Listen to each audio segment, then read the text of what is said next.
Good morning and welcome to Coffee Break with Riverside Child Support Services. My name is Nathan Hartel, Deputy Director, and with me this morning is Bruce Wagner. I'm the Chief Attorney here at the Department of Child Support Services, and we're ready to begin podcast number 2. That's right, Bruce. Glad to be with you this morning, and this is where we take a coffee break to share with our customers and the listening public some information that we think will be useful and helpful to them in understanding more about the child support program. As you'll remember, in our first episode, we talked about facts versus myths of the child support program and clarified some important misconceptions that people may have about who we are and what we do. One of the things that we talked about was opening a child support case and who our customers are. And really, we clarified that that can be any parent with a child who needs our services. So Absolutely. We take that truth to kind of move into episode number 2 here today, where we're going to do a flyover, if you will. Imagine yourself in an airplane looking down at kind of a 30,000-foot view, and you want to know, as that customer, what does the whole thing really look like? What's the big picture? What is the big picture? From start to finish, how does it go, just kind of at a high-level view?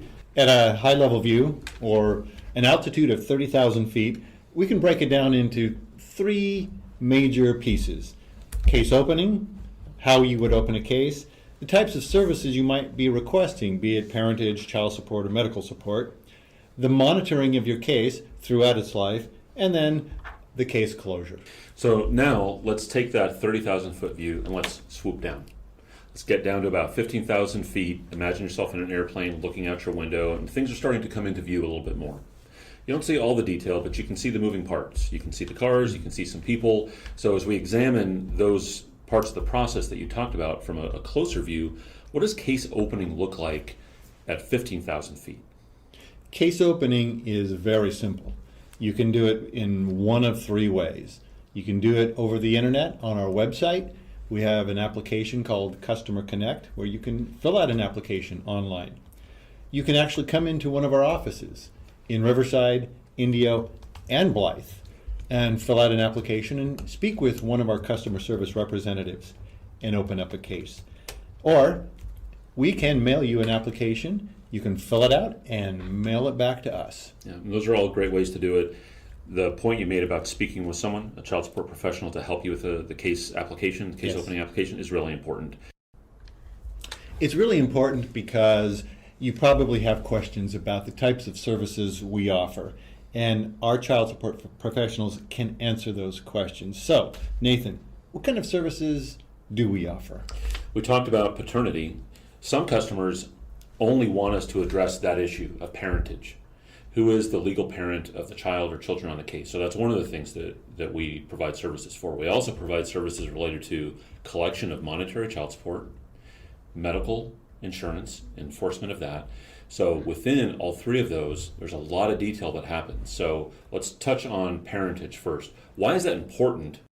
Parentage is important because that's a starting point. Our agency cannot establish child support, enforce child support, establish medical orders without first establishing who the parents are. That's correct. And am I right, Bruce, that another benefit for the child or children on the case of having parentage legally established is that they may have access to certain benefits down the road from their parents, such as Social Security benefits, that kind of thing, that if the parents have not been legally identified, they may not be able to take advantage of. Absolutely. And you're speaking of genetic parents, and we establish parentage for non-genetic parents as well. And what are the different ways that we can establish parentage, Bruce? In very general terms, parentage can be established by marriage, by agreement, by a relationship between a father and a child.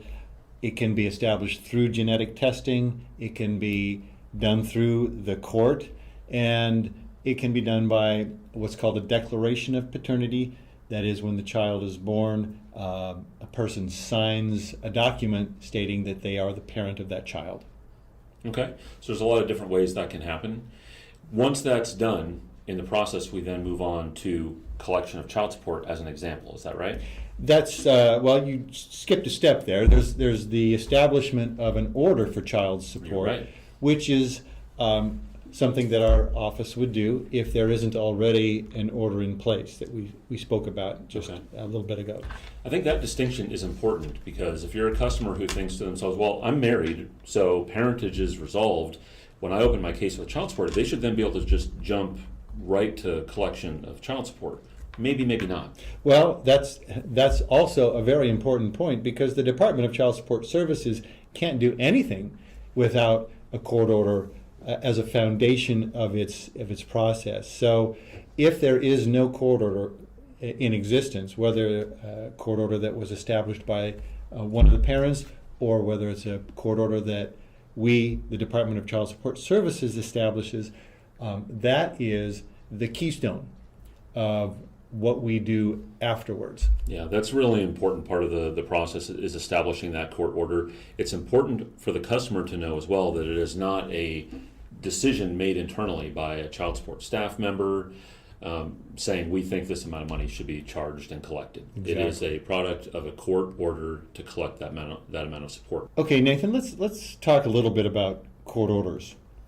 For a lot of people, just the mere mention of court orders is a scary concept. That's true. Is it always really scary to establish a court order?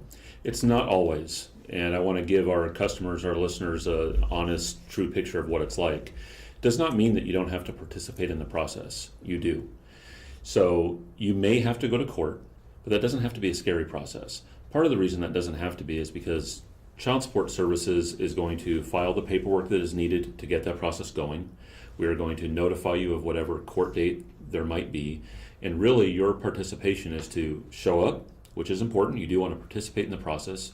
You may have really important information that the court needs in order to decide how much child support should be collected. But really, you show up in court, you respond, you answer questions, and it can be as simple as that. The other thing is you may never have to go to court. There is a process whereby if both parents are in agreement, you can come into the office either together or separate. So you don't even have to feel like you have to be faced with the other parent if that should be an issue of concern for you. If you're in agreement, you can come in and our staff will help you sign a document that is basically an agreement you're signing. We will file that with the court with you, and there you go. From that act, you have a court-ordered child support obligation that we can collect. So it requires participation, but it does not have to be a scary thing to participate in. Well, that sounds really easy. That sounds great. So we can establish parentage. We can establish orders for support and orders for medical. What happens next? We now have that court order for support, and what does the Department of Child Support Services do with that court order? What we do with that court order is proceed to collect the child support, or attempt to, by using the various tools and resources we have available to us, which someone attempting to do this on their own outside of the services of child support department may not have, such as a wage garnishment. And while that might be kind of a scary term to some people, court orders actually include a statement that that is the primary means by which child support services will collect what is court ordered. So if we know where the paying parent is employed and is working, we will send that document out. The great thing about that is that payments can come in regularly, go out to the parent that is obligated to receive that support. We will also engage with the parent who is ordered to pay support through phone calls, through texting even sometimes, just to engage with them, have conversations with them, and do what we can to support them in their process of supporting their child financially. So the Department of Child Support Services is really there to make sure that financial support flows easily between one parent and the other parent, and we don't try to get in there and make things difficult. We don't charge any money for that, do we? That's correct. We don't try to make that difficult at all. We're not a for-profit agency by any correct. means, which brings us to the aspect of customer service. Customer service is very important to the department. And so as a customer, again, kind of bringing it back to that analogy of the airplane, the 15,000-foot view, who are you going to see in an encounter? Customer service is really our number one priority. So when you either come into our office, when you call us on the phone, you may even submit an inquiry online through what we call Customer Connect. Our priority is to respond to you and get back to you as quickly as we can, because we know that either the information that you need to provide to us or the questions that you may need to ask us are important to you. and we value your time. We value getting you accurate and timely information, and we can help you understand what's happening in your case. Those are some of the common questions that are asked. Well, what is happening right now in my case? And we can explain to you where you're at in that process that we just described. And a big part of that is monitoring those orders to make sure that they're appropriate for the parents at the time that the Department of Child Support Services is involved. And that means sometimes that child support order has to be modified. It does sometimes. So we talked about establishing the court order, but sometimes circumstances change. One person's job might change, their income might increase or decrease, and sometimes those court orders do need to be looked at for what's called a modification, which really just means a change, an adjustment to it. That process, just like the court order process that we talked about earlier, doesn't have to be scary, doesn't have to be intimidating. Again, it does involve the customer's participation, though. Now, Nathan, you've mentioned customer participation several times, and I want to hit on that because customer participation is absolutely necessary throughout the entire process of the child support experience. From case opening, we need information. Where do we get that information? We get it from the people who come in to open the cases. We get it from the people who we enforce child support orders from. That information is absolutely key in everything we do. So when you say customer participation, that has to happen at every single level, from beginning through the middle and to the end when a case ultimately does close. So Nathan, that brings us to case closure. When does a case close? How does a case close? Who determines when a case closes? The answer to those questions really depends on certain facts. Every case is unique, but ultimately, Child Support Services will manage your case as a customer really throughout the entire minority of your child or children's lives, if that's what you want us to do. And as long as we have a court order that tells us that we can continue to do that. So that means until your child turns 18, in some situations 19 if they're still in full-time high school, we can continue all of these services that we've talked about today. There are some times when a customer can call us, write us, come in person and say, I'm done. My circumstances have changed. I really don't need your services right now. Thankful for what you've been able to do, but I'd like to close my case. That's a process that we can facilitate for those customers as well. And we'll check the details and let that customer know if they're able to do that. And that can happen anytime between the birth of the child and the time the child turns 18, that is correct. 19 and graduates. So case closure can happen at the discretion of a parent. But you said not always. Not always. So if the parent is receiving public assistance, they do not have the option of contacting us and saying, I'd like to close my case. If the parent is not receiving public assistance, they have a little bit more control over their case and when it closes. In those situations, they can call anytime. What about the situation where maybe there is past due child support, but the child has already turned 18, the ongoing monthly child support has stopped, but there's a little bit of past due child support owed by the paying parent. Does the Department of Child Support Services keep that case open, or do they close it when the child turns 18? No, we keep that case open. So that's good information for our customers to have. That does not automatically mean that the case closes. We will continue to enforce that and collect those arrears or that past due child support money. And if it's due to the parent, we'll send it to the parent. So that does not automatically initiate a closure on that.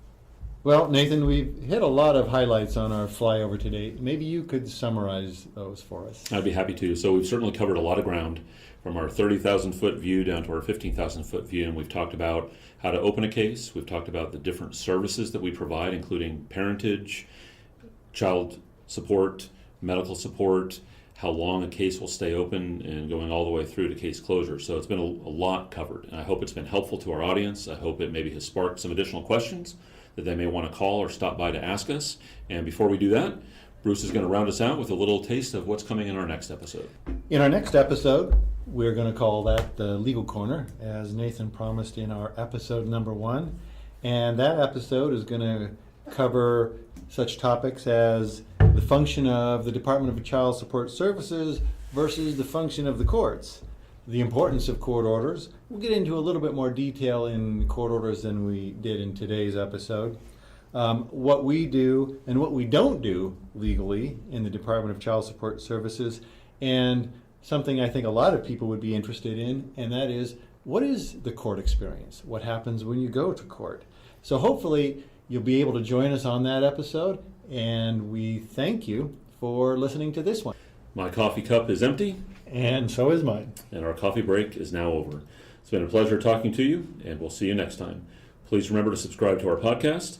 If you have any questions, you can contact us at 866-901-3212. Please visit our website at riversidechildsupport.com to find out our office hours. Remember, we are open the second Saturday of every month and have limited availability at different locations throughout the county, which you can find on our event calendar on our website. Follow us on Facebook, Instagram, Twitter for the latest happenings at Riverside Child Support Services. And don't forget to check the podcast notes for specific topics discussed throughout today's episode.